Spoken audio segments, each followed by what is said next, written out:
This is a brownie mix. It's half a cup of water, 2/3 cup of oil, and 2 eggs. You mix it together.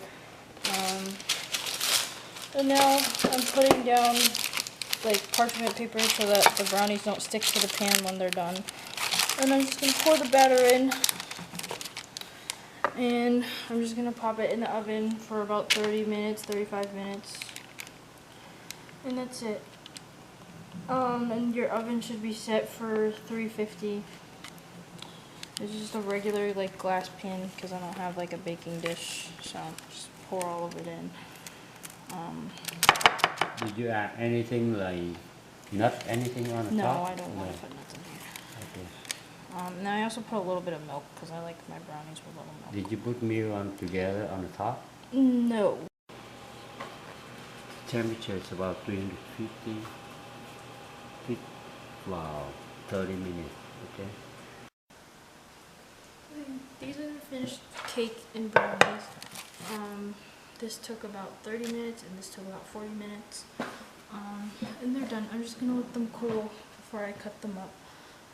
Because I don't want like them to melt against the knife. So I'm gonna let it cool for about 10 to 15-ish minutes. I put parchment paper down so they don't stick to the pan and they just come out clean.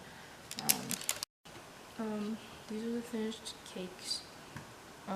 This is a brownie. This is just like a regular white cake. And brownies. I'm just letting them cool before I like cut them into smaller pieces.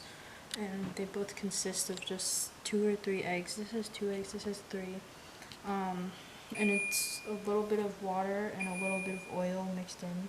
And then you pour it in the pan and then you put it in the oven for about 30 to 40 minutes. The brownie should take only 30 minutes and the cake is about 40 minutes.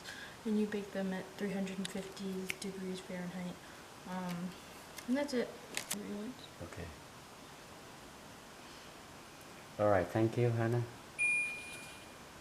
Good.